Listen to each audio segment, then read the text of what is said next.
welcome back to the channel, fans of the Tadpole. This week we've got Gane versus Rozenstruik in the main event. On verdict, we've got another 6 fights to break down. So, we'll get straight into it. In terms of recapping last week, how the fuck we managed to still get a bronze badge on verdict is beyond me. I think that comes down to the fact that it was a pretty tough night for most predictors out there. Yeah, I only had, out of the 6 fights on verdict last week, got 2 wins and 4 losses. We played 2 underdogs. We hit one with Chris Dorcas and lost one with Nasruddin Imavov. But all 3 underdogs in the last 3 fights hit, and I played none of them, which was tough. As for my best call of the night, it was Chris Dorcas via a round 1 knockout. And I was seriously considering taking Alexei Oleinik. That was literally a pick'em, so it could have been a terrible night if I played Oleinik. It wasn't a pick'em, but it was either Oleinik round 1 submission or Dorcas round 1 knockout. So I'm glad I went with Dorcas. And as for my worst call of the night, take your pick. There was a few. In the main event, I said Curtis Blades beats Derek Lewis 9 times out of 10. It's too bad that the one time came on the weekend, huh?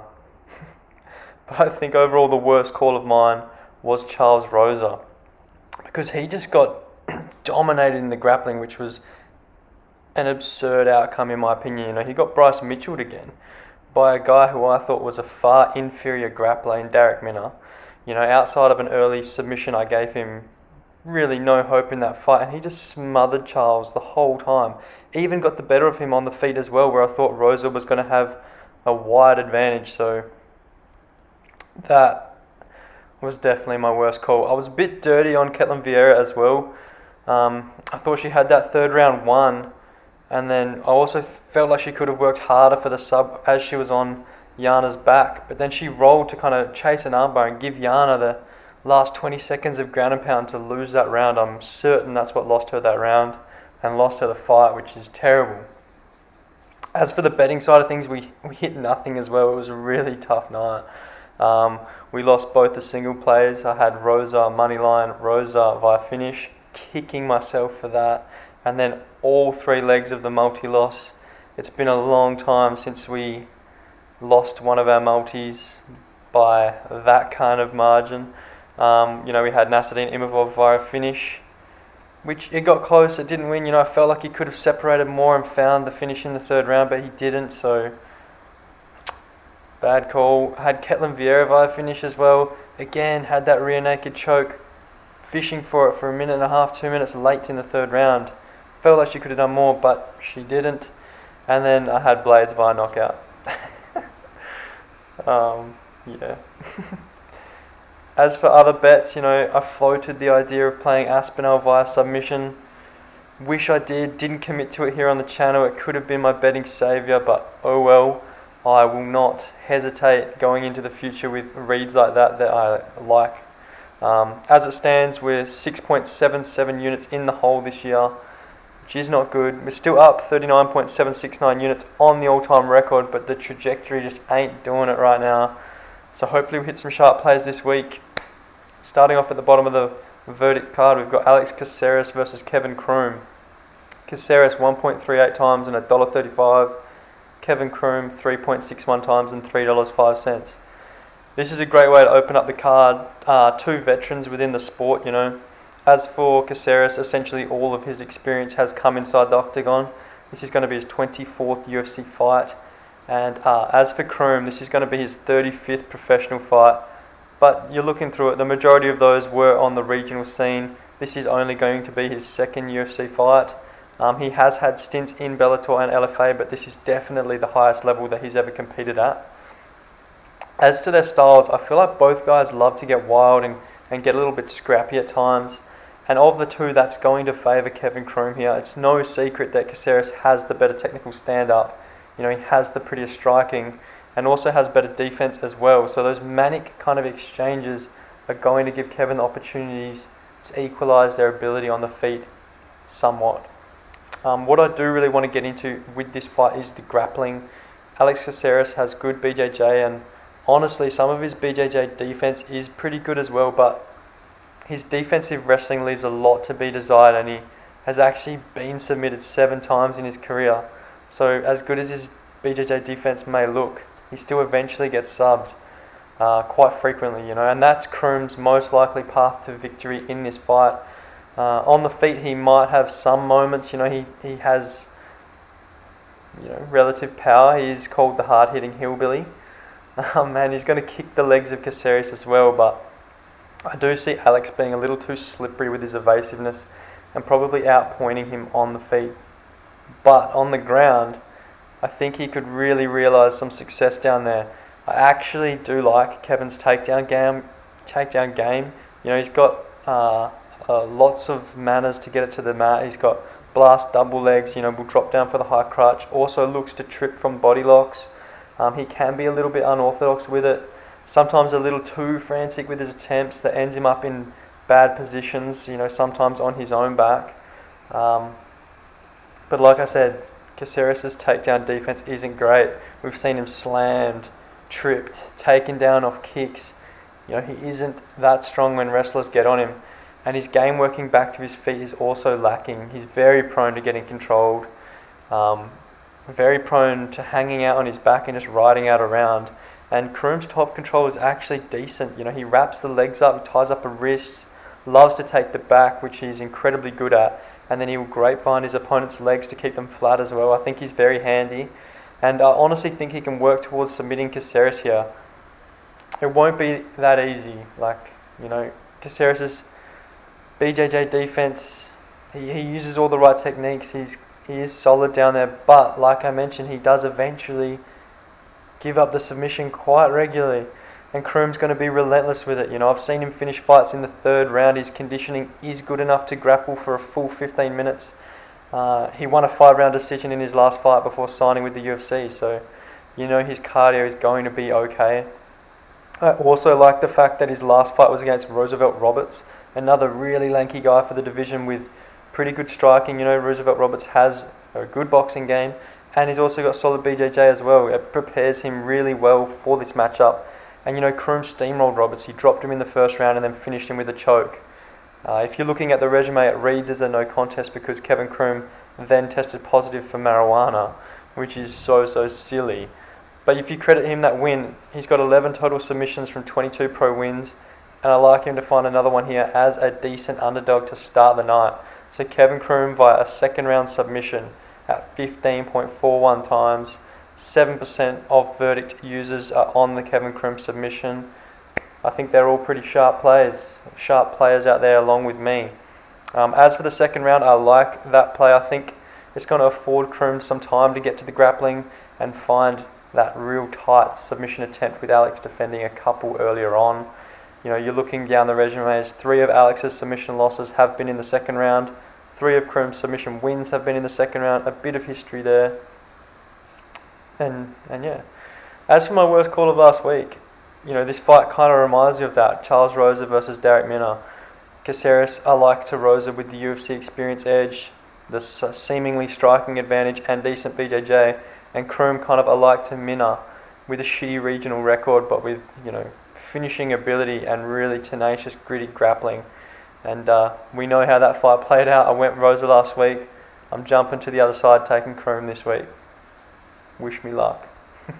Next fight along, Angela Hill versus Ashley Yoder. Angela Hill 1.21 times and $1.31. Ashley Yoder 5.69 times and $3.26. I'm going to shoot pretty straight on this one, you guys, and for that fact, this is going to be my lock of the night. Angela Hill via a decision. Pretty vanilla, but these girls fought back in 2017. That was a decision win for Angela Hill. I see this going very similarly. In that fight, the only success Yoder really experienced was in the grappling department. Hill came into the UFC as predominantly a striker. Her wrestling was somewhat lacking, but she's improved that so much over the last 4 years. Yoder took her down 3 times in that first fight. Since then, Angela Hill has forced her opponents to go 6 of 38 on takedown attempts, which is up around 84%. Seriously good. Hill's going to work her on the feet. Yoda's hands are slow. She doesn't really have any power behind her shots either. 0 wins by knockout. Angela's movement's better. Her defense is better as well. She's never been finished via strikes. She's going to be faster. She's going to have to be more powerful. She's going to be stronger in the clinch, more versatile in her approach as well. In some matchups, Angela tends to go away from her kicking game, but I think we see her go back to that against Ashley, who is the rangier girl, and I think she's going to kick her legs off. I think she also defends all of Yoda's takedown attempts, or if she gets taken down, stands up, reverses any of those exchanges that Ashley does get the better of her in, and just pretty much outpoint her on the feet to a 30-27 unanimous decision. You know, Angie could even go her own takedowns. It wouldn't be the best option, considering Yoda's only way to win, in my opinion, would be a submission, and she does have a pretty active guard. She loves to throw the legs up, and she's got a good armbar. But Hill's IQ is solid. I think she stays safe regardless. And, you know, she's a company girl now. For someone that didn't always have the best relationship with Dana, the UFC like her. You know, she fought 4 times last year, putting her hand up for any matchup, which was one of the toughest years for the promotion to book fights with COVID and so many cancelled bouts. And I think this is a little gift from them to her, just a little present. Plus, you know, she's been so stiff in her last 2 decisions.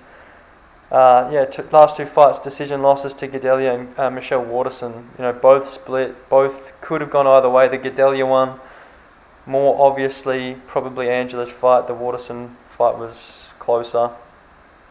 But yeah, I think this is a little present. So Angela Hill via a decision at 1.62 times, 62% of verdict users on this outcome. It's so short, but it is my lock of the night for a reason. I could swing the bat on a Hill finish, but you know, Yoda's never been finished in her career. Angela, her nickname might be Overkill, but she never really goes for the kill. So it's very conservative play here. That's that. Moving along, Pedro Munoz versus Jimmy Rivera. Munoz 1.63 times on verdict, the favourite, but the bookie underdog at $2.18. Jimmy Rivera 2.59 times, but $1.65 at the bookies.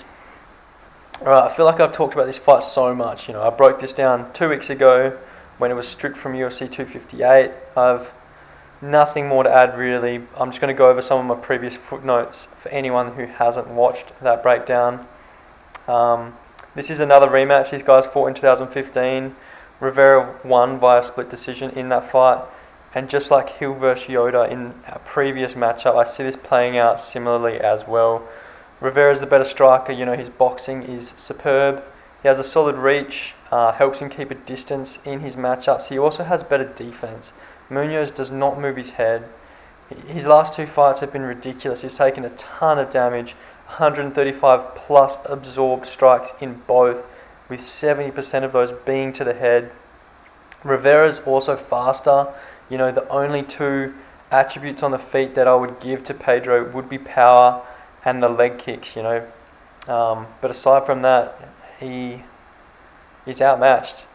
Both guys also solid wrestlers, but I feel as though their takedown defense is going to negate the other's offense. Rivera's takedown defense sits at 92%, Pedro 80%. You know, of the 2 wrestlers, I have a harder time seeing Pedro getting takedowns. So in a pure stand-up fight, or one where Jimmy hits a takedown or 2 as well, I've got to take him. Munoz's defense is his downfall. Jimmy's movement's so solid. He's going to be sticking and moving and never giving Pedro the opportunity to land that big power shot or counter him, which is what he needs because he doesn't have the volume in a high-paced fight to go with someone like Jimmy. So it's Rivera to win a decision at 3.6 times, 25% of verdict users on that outcome. I did consider playing the Jimmy Rivera knockout, but he's actually only notched 1 in his UFC career. Pedro's never been slept. Again, kind of a conservative play. It's a really safe play, but the odds are decent at 3.6, and I'm happy with that. Next fight along, Montana De La Rosa versus Mayra Bueno Silva.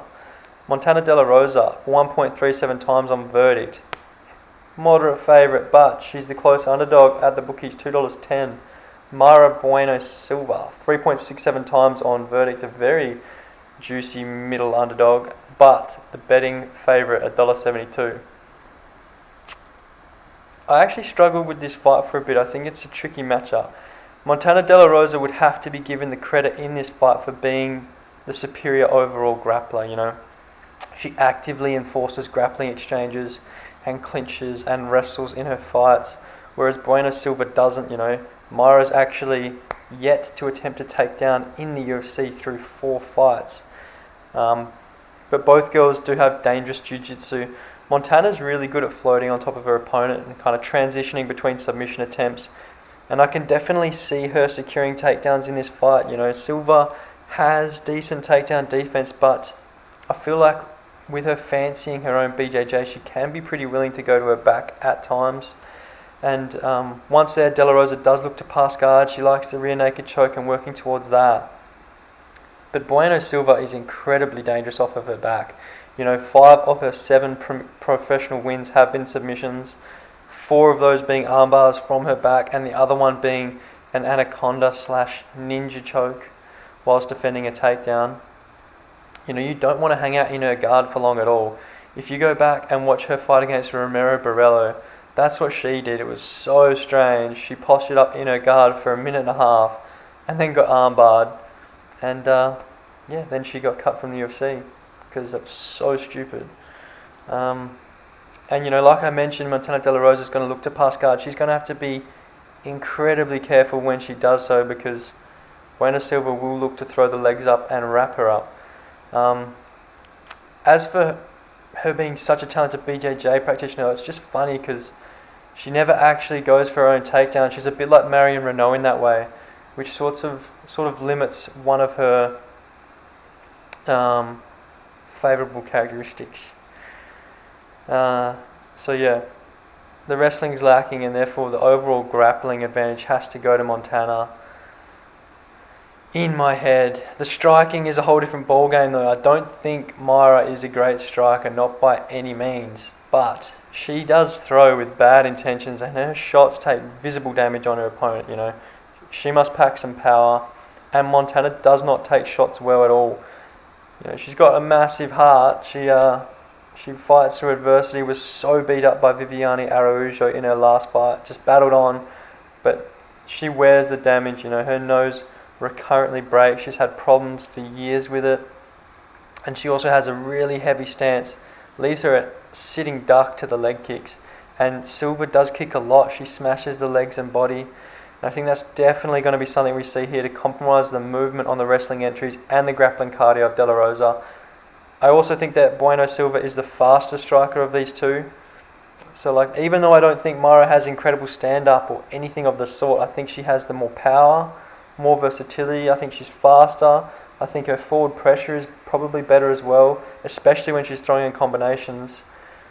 Neither of them have good head movement or footwork really, both pretty liable defensively, but Bueno Silva has the vast advantage on the feet in my opinion.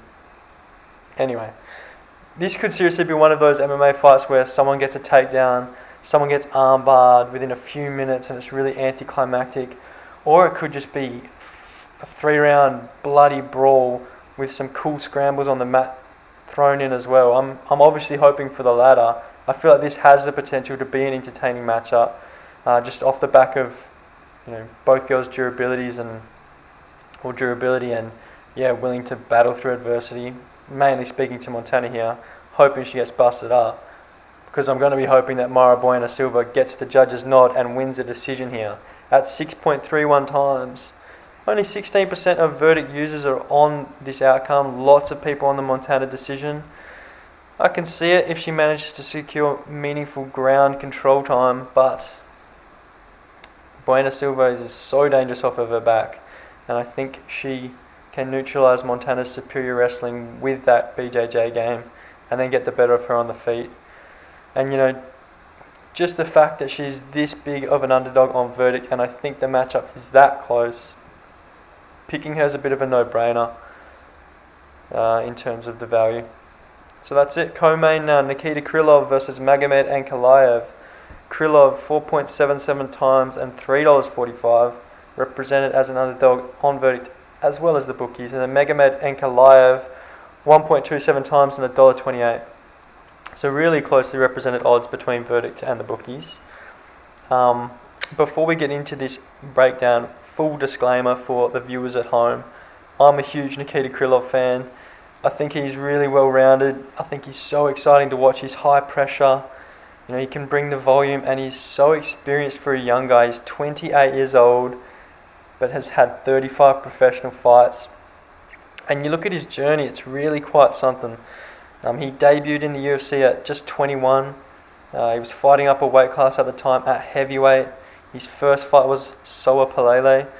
He lost that fight, but for those who don't know, Soa was a very high class heavyweight in his day. He finished his career at 22-5. He fought Daniel Cormier before they had their UFC runs. He's a really solid heavyweight. Krylov's next fight, he knocked out Walt Harris in the first round. And then he moved back down to this 205 weight class where he's found his home. He's a natural 205er, Heavyweight wasn't for him. At light heavyweight, he went on a 5-2 run. He only dropped fights to Ovin St. Preux and Misha Serkinov. And after the Serkinov loss, he got cut from the promotion, which was some really ruthless roster management by Dana there, in my opinion. Anyway, Krylov goes regional. He scores 4 consecutive finish wins, gets the call back up to the UFC in 2018. Perfect, back to the big stage. Who do they give him? Jan Blachowicz. That sucks. He loses that fight via submission. Alright, in his next fight, he avenges his loss to OSP, which is great. Good for him. Who does he draw next? It's Glover Teixeira. The fucking poor guy can't catch a break. He actually goes to a split decision with Glover. He just got edged out in a really close fight. He defended sub attempts. He chased his own subs. He had top control for periods of that fight as well. He actually managed to escape Teixeira's top control on a handful of occasions, which is crazy. Glover has a smothering top game. And finally, in his most recent fight, he won a unanimous decision over the dangerous Johnny Walker. So you look at his resume, he's only 2 losses in the last 4 years have come at the hands of Jan and Glover, 1 and 2 in the division, and his wins have been incredibly impressive. Ankalaev, however impressive his performances have been, does not have the same strength of schedule or the amount nor quality of experience that Krylov has. Alright, chat over. As for their skill sets, they are somewhat similar. Both tall 205ers, similar dimensions. They both move quite well and, are both dynamic, fast strikers. They like to use their kicks. I love Krylov's kicking game. He's relentless. He's going to use both legs, use a switch stance and target his opponent's legs, body and head. He kicks so much. He's got that karate background. And we know Magomed does the same, but this is going to be the first opponent in his career that can kind of match his style of fighting at range with the kicking game. And then Krylov is such a tenacious grappler too. The grappling, however, is the part of their styles that I'm having the most trouble kind of analysing and making my mind on. Because I think Nikita's grappling is great, but so is Ankalaev's. It can't be... don't know what the word I'm looking for. Can't be underestimated. Yeah, there. Magomed is a master of sports in Sambo. He's a Greco-Roman wrestling champion. He does have great takedown defense as well as offensive capability and a solid top game. Krylov might not have the same credentials, but we've seen his grappling in fights, in MMA fights, and he's tremendously good. Just tangling with Glover in the manner that he did tells me so much. And then just kind of controlling Johnny Walker and taking him down at will, who is such a big, strong, explosive light heavyweight. That also tells me quite a bit. But does it tell me that he can do the same to Ankalaev? I'm deliberating it, and it's what's going to swing my prediction, because in a pure stand-up fight, I would have to select Ankalaev. I think they're pretty evenly matched there, especially with regards to offense, but Nikita tends to get tagged a lot more than Magomed does. And even though Krylov can take a shot, he's only been knocked out once, and that was to Soa Palele at heavyweight, his defensive liabilities would see him likely lose a decision. But if he can get this to the mat, I feel like he does have the advantage there. He's definitely the more dangerous jiu-jitsu practitioner. Ankalaev is without a pro submission win to date. And Ankalaev's single career loss was via submission in a last second triangle courtesy of Paul Craig. that's an unfortunate loss there for Ankalaev. You know, he was literally 1 second away from a win, and he would still have an undefeated record. But even that temporary lapse shows me that there are potentially some gaps on the ground that Krylov could definitely expose. So fuck it. I love Nikita Krylov. He is great value on these odds. You'll hear lots of people talking about that this week. He's so young, yet so skilled and experienced. I think he's a massive test for Ankalaev. You know, Krylov is streets ahead of Ion Kutalaba and the people that Ankalaev has fought to date. So I'm going to take him to win this fight, and I'll take him via a second round submission at 15.6 times. Krylov, 6% of verdict users are also on the Krylov submission. You know, from what I've gone over and from what I've analysed, the submission does feel like a handy play if Krylov is to win this fight, as I think he's going to need the mat time. Plus, you know, you look at the resumes, 15 professional wins via submission, Magomed's lone loss being a submission, it does make some sense. As for the second round, Krylov is known as a first round finisher. He's only fought in 3 fights that have made a third round. But he has fought a little more conservative recently, you know, working his way into fights, executing a game plan. He's maturing within the sport, I feel. And, you know, he's doing that, fighting longer whilst maintaining his cardio. It's not an issue, by the way, even though he hasn't fought deep into fights that frequently. And I fancy him working towards a middle frame finish if there is to be one. So, yeah, that's that. Main event now, Cyril Gane versus Jairzinho Rozenstruik. Cyril Gane 1.78 times and $1.33. Jairzinho Rozenstruik 2.29 times and $3.14. Alright, it's going to be Cyril Gane for me here, guys, although the price tag is extremely uninviting. Heavyweight fights always have that element to them that either guy could win at any moment. We saw that last weekend. Don't remind me. But usually I simply have to choose the better fighter. It's what had me picking Curtis Blades last weekend, and in my opinion, Cyril is the better fighter here. You know, Jairzinho has ridiculous punching power, impressive kickboxing skills, but he is just outmatched in skill here. He rarely goes first in fights. He loves to counter-strike. And against someone like Gane, who moves so well, he's just not going to be there when Rozenstruik looks to return fire. You know, Gane's going to fight at range, kick the legs, kick the body of Jairzinho, and answer with a fast jab and slip, circling away. Jairzinho's going to seriously struggle to land counters here. Gane's striking defense is absurd. He's so reliable.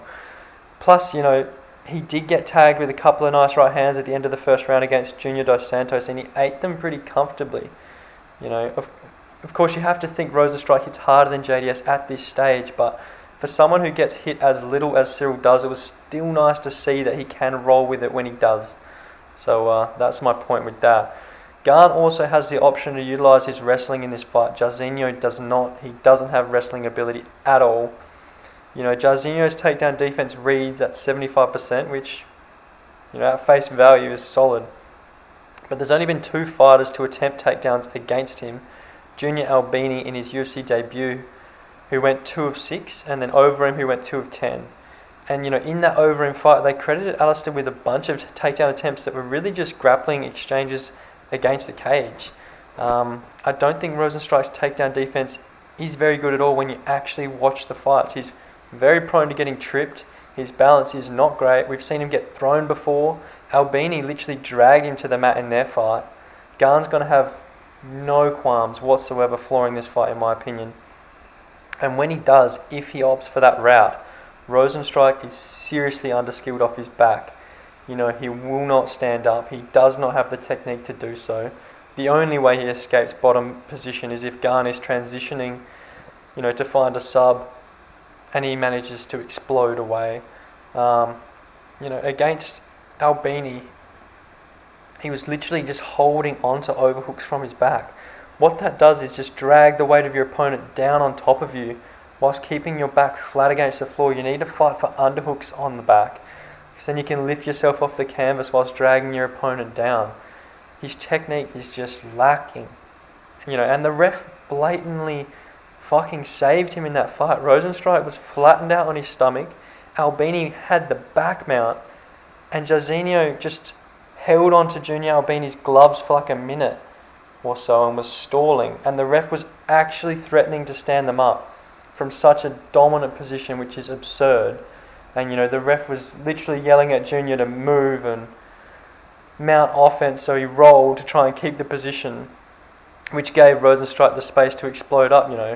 I feel like that was some pretty bullshit officiating. Anyway, going off on a tangent. I think Gane's the better striker. I know he's the better grappler. Wins this fight everywhere it goes, barring the chance of a Rozenstruik knockout, which, as I prefaced at the start of this fight, is always a possibility when heavyweights clash. But it's going to be a Ciryl Gane submission for me at 9.12 times in the third round. 12% of verdict predictors are on a Ciryl Gane submission. I think he stays very patient and disciplined here. He's got great IQ, he's very reliable. I think he looks to work the grappling into his game, as the fight plays out, and then submits Biggie Boy in the middle frame. For some style points here, I've done it before. I called a Figueroa first round guillotine over Alex Perez. Still my claim to fame. I'll hold on to that until we hit the next big call, which could be this weekend, because I'm going to specify a head and arm choke. Rozenstruik's guard is butter. Cyryl's going to slide straight through it, and I reckon he might attack the neck, jump across to side control, and blood choke Biggie Boy. Alright, bets of this weekend. As of right now, no bookmakers where I'm from have fight props out, so the multi is just going to be a combination of moneyline plays. And we're taking Menafield moneyline, Mara Bueno Silva moneyline, Jimmy Rivera moneyline, and then in the co-main, Nikita Krylov moneyline at $22.17 over on Ladbrokes. I need not explain any further the last three legs of that multi, but I'll give you guys a bit of reasoning for the Alonzo Menafield leg. I've reached into the prelims for that one. Alonzo is the larger man in there. I feel like he's drifted out with the public opinion with his last two losses to Devin Clark and OSP. Getting slept by OSP wasn't great to see, but Ovins always has that finishing threat, especially against young guys. He's always going to be a dangerous opponent. I think all in all, it's great experience for Alonzo against way better competition than William Knight has ever faced. Both guys aren't young either, so it's not like youth is going to be an asset for either guy. Alonzo is the better striker. He hits like a freight train, whereas Knight's a wrestler. But I think Menafield's defensive wrestling is actually outstanding. He made it really hard for Devin Clark to take him down. Yes, Devin Clark controlled him against the cage, but is Devin Clark a better wrestler than William Knight? Yeah, fucking oath he is. I think Alonzo's going to be able to keep William off of him for the most part, land his shots, and fingers crossed, put him to sleep. Knight's one career loss was a first round knockout against Tafon and Chukwi. I'll be hoping Alonzo replicates something like that as we tick the first leg of this multi off towards glory and fame this week, guys. Glory and fame.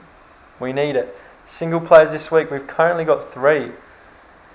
First plays over on Sportsbet. We're taking Kevin Kroom to beat Alex Caceres at $3.05. It's incredibly competitive price. I've seen it as short as $2.60. $3.05 is a great play. I think at this stage of their careers, Caceres doesn't merit being $1.30 against anyone. Simple as that. And I think Kevin Kroom's got a really realistic chance to win this fight. Next fight along, we've got Jimmy Rivera at $1.68 on Ladbrokes. I played this single play 2 weeks ago. Like I said, I think he's a far better fighter than Pedro Munoz.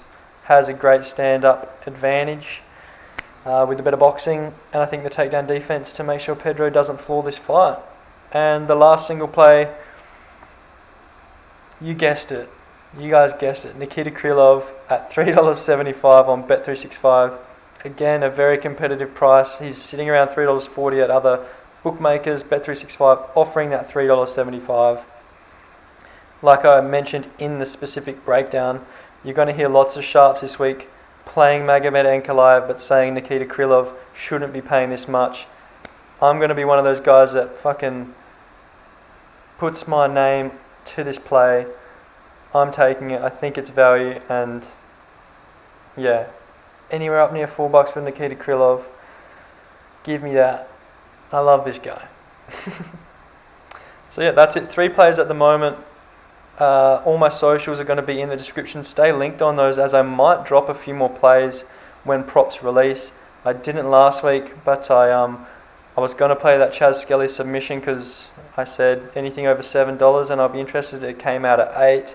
Of course, that fight, super weird, got cancelled as Chaz Skelly had already made his walk.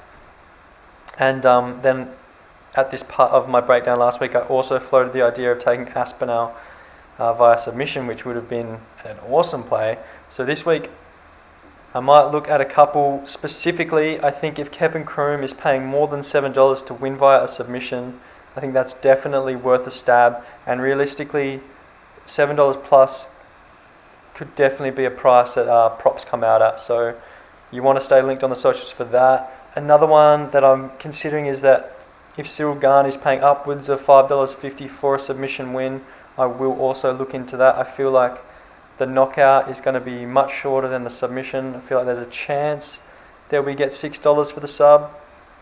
Also, if the submission decision, why the fuck did I say that strange? If the submission/decision double chance is, around $2.75 or more, that's also going to be something I look at for Gane. But getting $2.75 plus for that double chance is wishful thinking, I think. I couldn't imagine it being too much higher than that. But if it is, you're going to want to be on them socials because I'll be playing that and adding it to my single play record. Anyway, I've talked for long enough. This has been an as long episode as previous. I've been trying to cut these down, but I just love to talk shit. So apologies. If you stayed this long, like the video, subscribe to the channel. I'll be doing these for most events. I'm trying to really build the fan base this year, so any support is much appreciated. Leave a comment with your picks, your bets. Love to have a chat regarding who you think and why. Other than that, I'll see you next week. One of the best cards, ever. It'll definitely be one of the best cards this year with UFC 259. I can't wait. We're definitely going to roll out on that one and hopefully make some cash. But we've got to make some cash this week, so good luck to everyone who follows, and catch up.